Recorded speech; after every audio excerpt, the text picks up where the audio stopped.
కడప జిల్లా భాక్రాపేట నాగుల చెరువును అక్రమంగా ఆక్రమించిన వారిపై క్రిమినల్ కేసులు నమోదు చేయాలని, అలాగే చెరువుల చుట్టూ ఫినిషింగ్ ఏర్పాటు చేయాలని సిపిఎం ప్రజా సంఘాల ఆధ్వర్యంలో స్థానిక ఇరిగేషన్ కార్యాలయం ఎదుట ధర్నా నిర్వహించారు. ఈ ధర్నాను ఉద్దేశించి ప్రజా సంఘాల ఐక్య వేదిక కన్వీనర్ కె శ్రీనివాసులు, డివైఎఫ్ఐ జిల్లా అధ్యక్షులు ముడియం చిన్నీలు మాట్లాడుతూ, బద్వేలు పట్టణంలో భూ కబ్జాదారులు చెరువులు, వాగులు, వంకలు, మోరీలు ఆక్రమించిన వారిపై క్రిమినల్ కేసులు నమోదు చేయాలని, అలాగే చెరువులను సైతం ఆక్రమించి సిమెంటు దిమ్మెల ఫ్యాక్టరీ ఏర్పాటు చేసి చెరువులను సైతం ఆక్రమించుకున్నారని, వారిపైన ఇరిగేషన్ అధికారులు ఎందుకు చర్యలు తీసుకోలేదని అధికారులను ప్రశ్నించారు.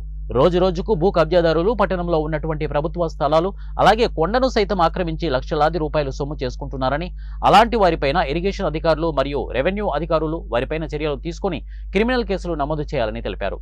ఇప్పటికైనా అధికారులు స్పందించి చెరువులను, మోరీలను, వంకలను, వాగులను కాపాడాలని, చెరువుల చుట్టూ ఫినిషింగ్ వేయాలని వారు కోరారు. లేని పక్షంలో సిపిఎం ప్రజా సంఘాల ఆధ్వర్యంలో పెద్ద ఎత్తున ఆందోళన, పోరాటాలు చేపడతామని, అవసరమైతే నిరవధిక నిరాహార దీక్షలు కూడా చేపడతామని వారు ప్రభుత్వ అధికారులను హెచ్చరించారు.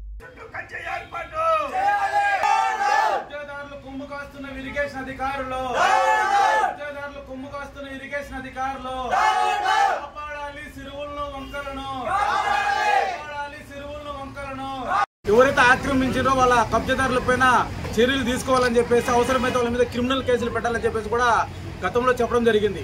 అయితే ఈ అధికారులకు సంబంధించినటువంటి ఏంటంటే మేము వెంటనే తొలగిస్తామని చెప్పేసి కూడా చెప్పడం జరిగింది. అంటే వీళ్ళకి ఇచ్చినటువంటి రిప్రజెంటేషన్ దాదాపు 2 నెలలు అవుతుంది, కానీ ఇంతవరకు అక్కడికి పోయినటువంటి పరిస్థితి లేదు.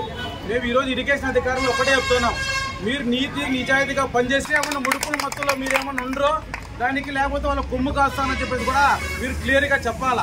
ఎందుకంటే ఈరోజు చెరువులు, వంకలు, వాగులు కబ్జాకు గురైతే వాటిని కాపాడించిన బాధ్యత ఇరిగేషన్ అధికారులది. కానీ చెరువులు ఒక పక్క ఆక్రమించుకోవాలటువంటి నిద్ర మొత్తంలో ఉంటారనమాట. ఇరిగేషన్ అధికారులు చెప్పినా కానీ వాళ్ళకు రిప్రజెంటేషన్ ఇచ్చినట్లే మేము పోతే పోతాం, లేకపోతే లేదని నిర్లక్ష్యంగా ఈరోజు వ్యవహరిస్తారు. కాబట్టి ఈరోజు ఒకటే చెప్తున్నాం, ఈరోజు సార్ లేడు కాబట్టి ఆయన ఫోన్ కాల్తో 2 రోజులలో నేను వాళ్ళ మీద చర్యలు తీసుకుంటాను.